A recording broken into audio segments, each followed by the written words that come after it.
ازيكم عاملين ايه؟ يا رب تكونوا بخير. النهارده هنعمل مع بعض وصفه حلوه جدا جدا، بس اول حاجه حطوا لي لايك حلو منكم كده وكومنت تشجعوني بيه، وصلوا على النبي عليه افضل الصلاه والسلام في الكومنتات. وما تنسيش اللايك الجميل بتاعك اللي بيشجعني وبيخليني كده. النهارده هنعمل مع بعض. بصوا هندخل بقى في الميزانيه على طول، يعني اوريدي مش هجيب بقى الفلوس وكده، لان انتوا عارفين بقى الميزانيه اليوميه بتاعتي كانت 200 جنيه وما زالت لسه 200 جنيه.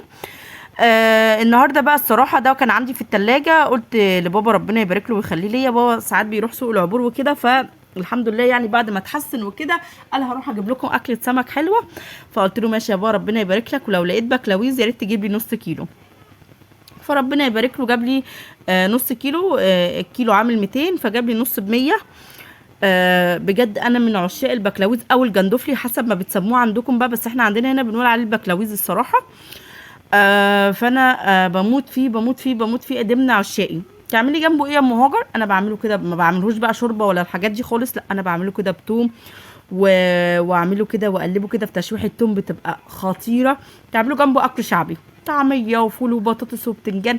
والله العظيم بص انا بوريكم ان انا لازم اغسله كويس جدا، عشان ولازم تفتحيه واحده واحده وتسيبيه يفتح بالشكل دوت، عشان في منه بيكون مقفول على تراب، فلازم تفتحيه وتنضفيه كويس جدا بدل المره 10.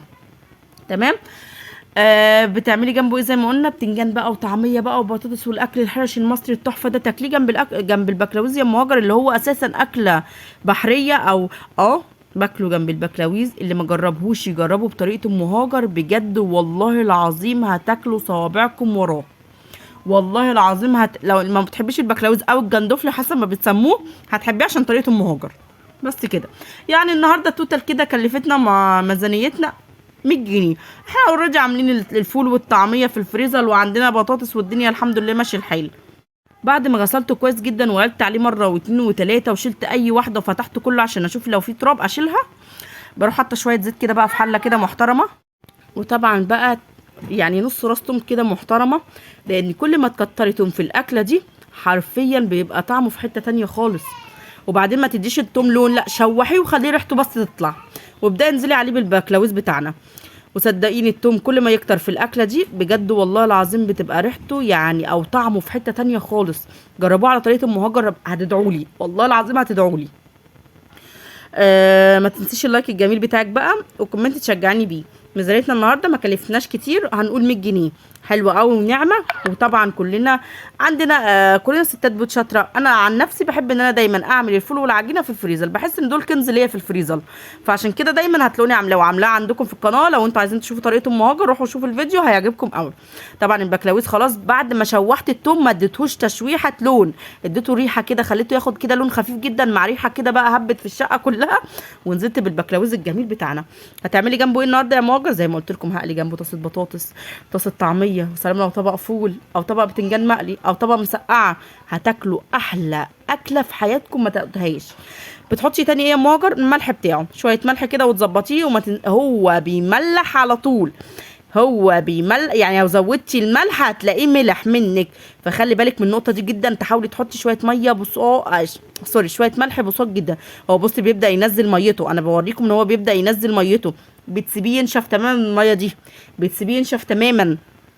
انا بديكم الطريقه الصح اللي هتاكلوا بيها احلى بكلاويز او احلى جندفله هتاكليه بحياتكم بجد والله العظيم، حسب بقى المسمى اللي بتسموه عندكم، بس اوريدي احنا هنا بنقول عليه بكلاويز. بصوا الميه، هو لسه هينزل ميه اكتر من كده، بس انا بقى بسيبه يشرب الميه دي تماما، وابدا ان انا اشوحه في الزيت والثوم. الله الله على الريحه بتكون قلب البيت ازاي. عارفين احنا عندنا هنا في البيت بنحبه جدا جدا جدا، سواء انا او زوجي او اولادي حتى الصغيرين بيحبوه جدا. بصي انا بوريكي. بصي ما بقاش فيه نقطه ميه ازاي. بصي خلاص اهو. هبدا ان انا بقى اقلب، هبدا ان انا اديله بقى التشويحه الجميله بتاعت الثوم والزيت. تمام. وبعد كده احطه كده في طبق كده شياكه كده بقى، واحط جنبه احلى طبق بطاطس تاكلوه في حياتكم. عندك بقى فول وطعميه اعملي. بس انا الصراحه المره دي كنت مكتفيه بس بطبق بطاطس كده كبير جنبه، وهتاكلوه بالعيش جدا، يعني بالعيش بس جدا وخلاص على كده. بصوا انا بوريكم الخطوات بتاعته، ان الميه خلاص اهي نشفت منه، وانا اوريدي بقلب فيه كويس جدا لحد ما ياخد هو ذات نفسه تشويحه ويطلع ريحه كده، ريحه التوم الجميله بتاعتنا.